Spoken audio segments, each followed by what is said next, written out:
Hello, everyone. Welcome to week 5. Again, sorry for being late, but I was a little sick earlier this week. So let's get going here.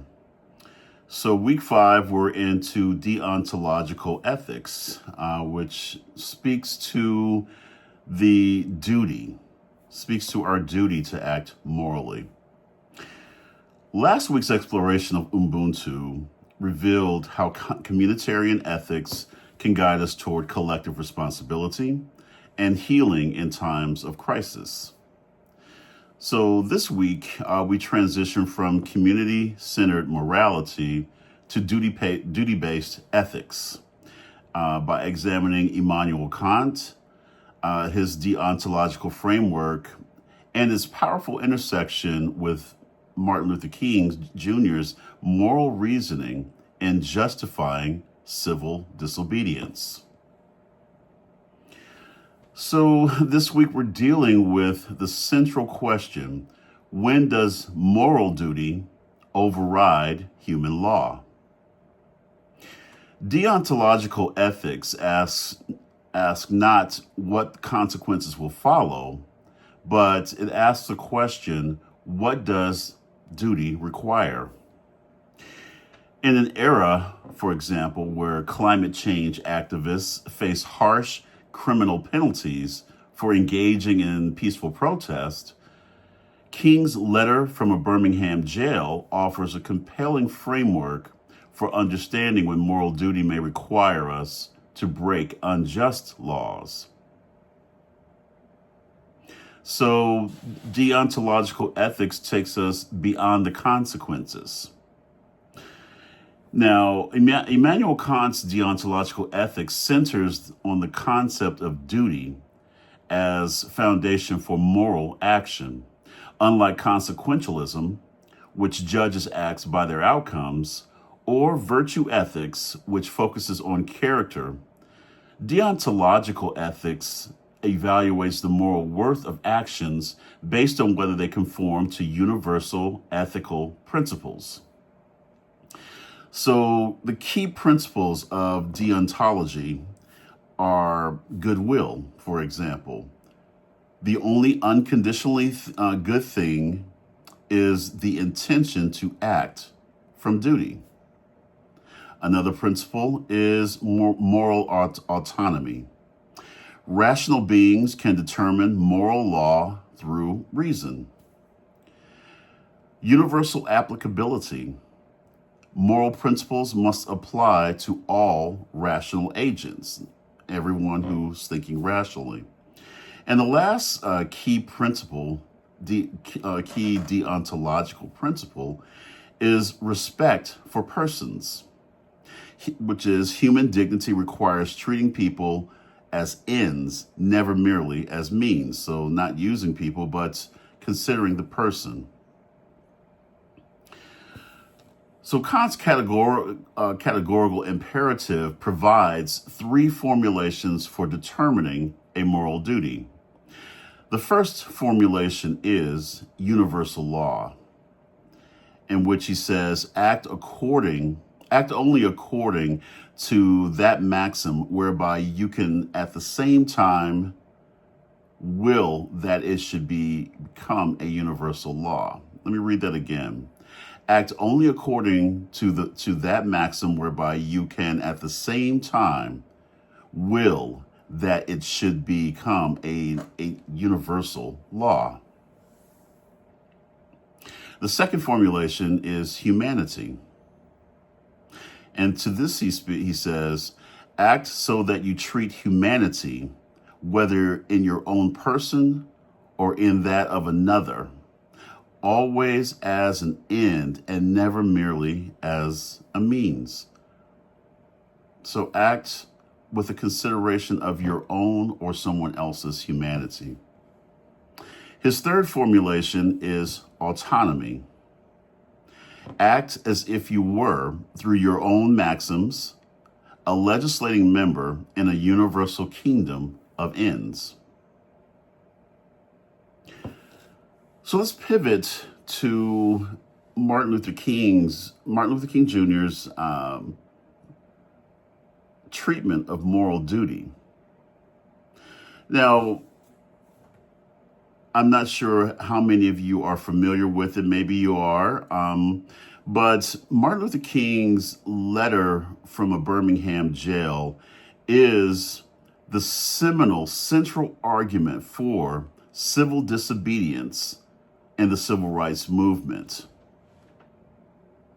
So in 1963, King faced a crucial decision in Birmingham, Alabama.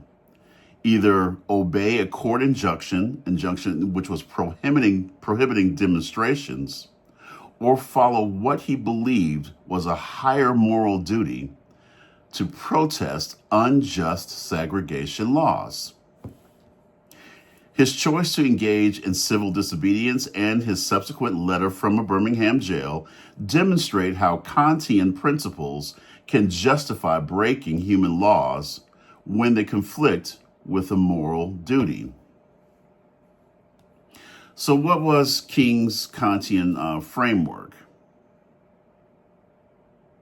Well, it represented the key principles that we discussed, that I presented earlier. Universalizability. King argued that segregation laws could not be universalized because they create arbitrary distinctions between human beings. If everyone were subject to laws based solely on race, the result would be a society that denies the fundamental equality and dignity of rational beings. King also relied on the principle of treating people as ends. To this, he says, segregation laws violated Kant's second formulation by treating Black Americans merely as means to preserve white supremacy, denying their inherent dignity and moral agency. And the last principle was moral autonomy. So Dr. King asserted that individuals have both a right and a duty to disobey laws that contradict moral principles, discernible through reason and conscience.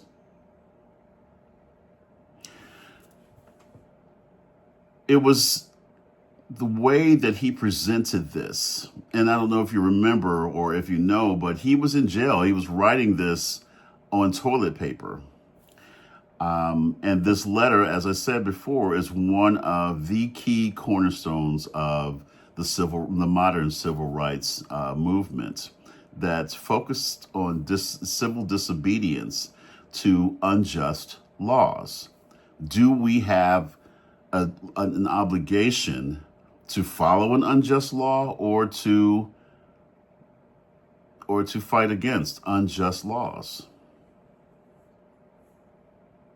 This turned the civil rights movement. A lot of people supported him more broadly after he presented this argument. But let's go into a real world modern case study when we're talking about climate activists who are protesting. So in 2025, climate activists continue to face increasingly severe legal penalties for peaceful civil disobedience. Timothy Martin, this is a protester in the United States, was convicted in federal court on felony charges of conspiracy against the United States and damage to federal property for putting washable finger paint on the protective case of Edgar Degas' Little Dancer, age 14, at the National Gallery, and that's here in Washington, D.C. He faces up to 10 years in prison and a $500,000 fine, despite the statue suffering no permanent damage. Does the results match the crime? Does the punishment match the crime? Is this ethical? Meanwhile, in the United States, Stop Oil activists, which is a campaign there in England, received record-breaking prison sentences for blocking the M25 motorway. That's what they call their interstate highways, M25, Roger Hallam was sentenced to 5 years imprisonment, later reduced to 4, while 4 co-conspirators received 4-year sentences, later reduced to 3, or 30 months. These represent the longest sentences ever given in the UK for non-violent protests. So we're considering then, do the punishments match the crime? And what do we do when they don't? So let's consider what what the Kantian analysis of climate civil disobedience would be. Well, first of all, let's deal with the problem. The problem is that from a traditional legal perspective, climate activists violated property laws and traffic regulations. Okay, we see that. Legal systems require consistent enforcement regardless of the motivation. Okay. And democratic processes provide legitimate channels for change. If we don't like a law, then we go to our elected officials. But for Kant, his deontological perspective, let's take a look. Now remember, we have 3 pillars. So the universalizability test. Can we make this universal? So can we will that everyone engage in nonviolent civil disobedience when governments fail to address existential threats? If climate change poses a fundamental threat to human survival, then the duty to preserve humanity may override property laws. Where do you fall with that?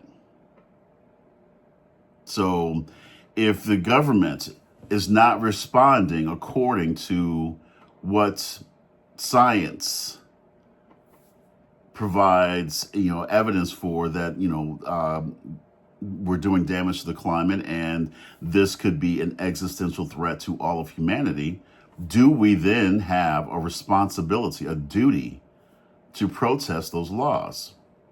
Where do you fall with that?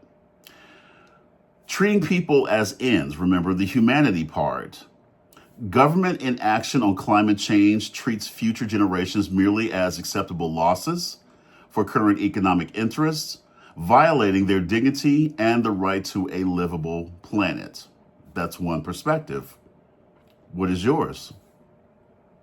And then let's consider moral autonomy. Rational beings have a duty to act when legal systems fail to protect fundamental human interests, particularly when democratic processes have been compromised.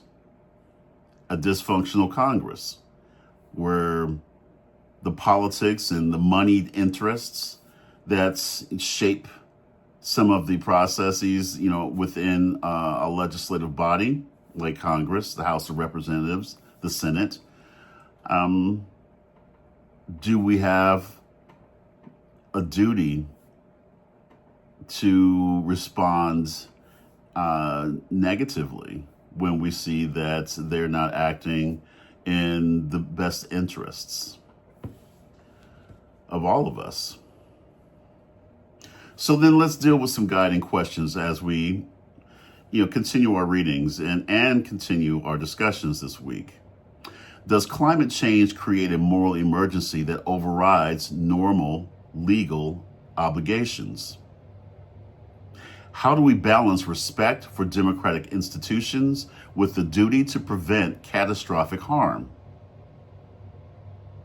What distinguishes legitimate civil disobedience from mere law breaking? This is one of the most troubling questions. What determines legitimate civil disobedience? Who makes that decision? How is it enforced? And then the last question, how does the severity of potential consequences affect our moral calculations? If we believe that something is a threat to all of humanity, how far can we go in our protest against government laws that ignore this threat? So then, let's take a look at Dr. King's criteria for justified civil disobedience. Now, mind you, what we're talking about is a peaceful response, civil disobedience, not following the law. This is not about burning buildings and, anarchy. So King established four essential criteria that align with Immanuel Kant's principles. One is nonviolent action. Violence treats others as mere means to political ends, violating their dignity and moral agency. Nonviolence respects the humanity of opponents while challenging unjust systems. The next criteria that Dr. King presented was last resort, which demonstrates respect for legal institutions by exhausting normal channels first. King emphasized that we had no alternative after 340 years of waiting and repeated failures of negotiation and electoral processes. Now, understand 340 was what it was 60 years ago in the 1960s. What do we do today? What do we do today? What are we doing today? If we vote? Do we write letters to our congressmen? Do we protest? And if we feel that all those things have failed, then what is our course of action? I'll be interested to hear some of your thoughts. Another essential criteria that Dr. King presented was accepting legal consequences. Voluntary acceptance of punishment demonstrates respect for the law itself while challenging specific unjust laws. This distinguishes civil disobedience from mere criminality. Remember, this is what I was saying before, that it's a targeted way of not following the law. It's not anarchy, but it is, at the end of the day, taking action that shows that you're protesting this particular law while following other laws, the body of laws, respecting the body of laws. And the last criteria that Dr. King presents is public and public and symbolic nature of the protest. So open violations of law educate the public about injustice and appeal to shared moral principles, fulfilling the duty to act as moral educators in a society. Now, keep in mind that these were King's four essential criteria in a society where there was still a common sense of a shared sense of morality, of good and bad, right and wrong. Most of society held that, so it was easier to show that, for example, a law that promoted segregation was out of alignment with our morality, our collective morality. But the challenge is that we live in a time where that discussion is much more nuanced and much more complex. Whether it's climate change or whether it is affirmative action or diversity, equity, and inclusion, these questions that come up in a society that's pluralistic. So then, how do we navigate and negotiate those conversations? What do we do if the Supreme Court, such as like the Supreme Court now, says, "All right, Roe v. Wade was wrong"? But we already ruled that, it was, a fundamental right for those who wanted and needed it. What do we do? How do we have those conversations now? So, these are the challenges of deontological civil disobedience. And so what I'm driving at are the practical limitations of it. One is democratic legitimacy. In functioning democracies, how do we balance individual moral conscience with collective decision making? Subjective interpretation. Different individuals may reach conflicting conclusions about moral duty through reason. What I think is reasonable may be different than what one or two or many of you think is reasonable. How do we sort out what is right? And of course, the escalation of risks. When does justified civil disobedience inspire unjustified lawbreaking? So let's deal with deontology and contemporary moral challenges then. For example, with climate justice. Kantian duty-based ethics offers a framework for assessing climate activism that goes beyond consequentialist views on economic costs versus economic gains, environmental gains. If we have a strict duty to protect humanity and honor the rights of future generations, then taking climate action becomes a moral obligation no matter the immediate costs. Then what about another issue that we're dealing with in the society with the rise of artificial intelligence, and incorporating it within our healthcare?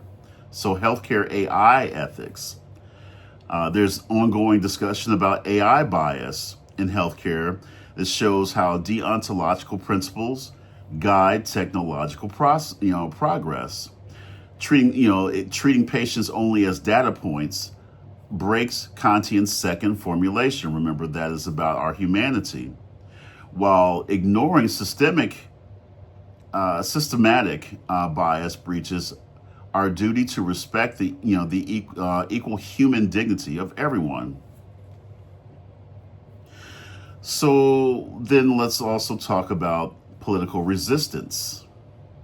As democratic institutions face pressure from authoritarianism and corporate influence, Dr. King's integration of Kantian ethics and civil disobedience provides guidance for principled resistance that upholds democratic values while challenging unjust abuse of power.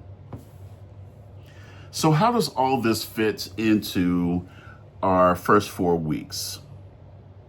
So, just as a review, in week 1, we talked about ethics as it extends foundational ethical reasoning questioning by providing systematic criteria for moral decision making. In week 2, we offered universal principles that transcend cultural relativism while respecting human moral agency. Week 3, we demonstrated how individual moral character, which is our virtue, connects to universal moral duties.